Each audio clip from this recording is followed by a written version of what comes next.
কাইবা বিধানসভা চংবাড়িও BJP by কোথাওই চংবাড়ি বাতাইনাই IPFT 4 সালে কক্থুম পানানি বিশিংদি সাকলারিখা 24 রামচন্দ্রগড় প্রশান্ত দেববর্মা 12 টাকারজলা বিধান দেববর্মা 60 কাঞ্চনপুর প্রেম কুমার রিয়াং 38 জুলাই বাড়ি শুক্লাচরণ নোয়াতিয়া 26 আশ্রমবাড়িও থৈজাক আইপিএফটি নি প্রেসিডেন্ট N.C Debbarmani sajwk জয়ন্তী দেববর্মা বাতাইনাই 24 রামচন্দ্রগড় 12 টাকারজলা 60 কাঞ্চনপুর এবং 38 জুলাই বাড়ি আর 26 আশ্রমবাড়ি এই 5টি আসনে আমরা আইপিএফটি এবং বিজেপি জোটের ক্যান্ডিডেটের মাধ্যমে আমরা আইপিএফটি এবং বিজেপির যারা বিরুদ্ধে আছে তাদের বিরুদ্ধে আমরা আইপিএফটি এবং বিজেপি জোটের মাধ্যমে আমরা প্রতিদ্বন্দ্বিতা করব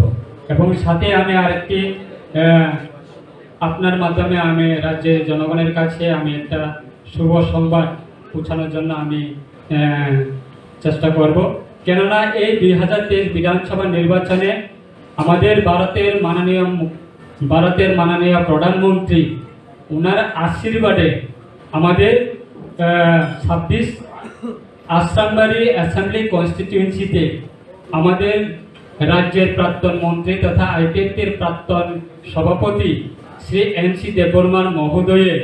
তাইনের নেতৃত্বে তাইনের সহযোগিতায় তাইনের আশীর্বাদে আমরা 2018-তে যখন বিধানসভা নির্বাচনে ক্ষমতায় এসেছি আজকে সেই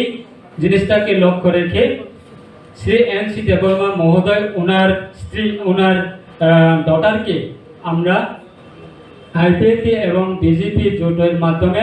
আমরা ওই 26 আশ্রমবাড়ি অ্যাসেম্বলি কনস্টিটিউয়েন্সিতে নির্বাচিত করেছি এবং উনি কন্টেস্ট করবে এবং সেই প্রপোজালকে এবং ভারতের প্রধানমন্ত্রী শ্রী নরেন্দ্র মোদী মহোদয়ের ওনার প্রপোজালকে আমরা আইপিএফটি রাজ্য কমিটির মাধ্যমে এবং রাজ্যবাসীর মাধ্যমে আমরা ধন্যবাদ জানাবো এত আমাদেরকে আশীর্বাদ দেওয়ার জন্য এবং এত আমাদেরকে সহযোগিতা দেওয়ার জন্য আমরা আইপিএফটির তরফ থেকে পুনরায় আমাদের ভারতের প্রধানমন্ত্রী শ্রী নরেন্দ্র মোদী ভাইকে আমরা ধন্যবাদ জ্ঞাপন করছি এবং ব্যুরো রিপোর্ট খুম্পুই।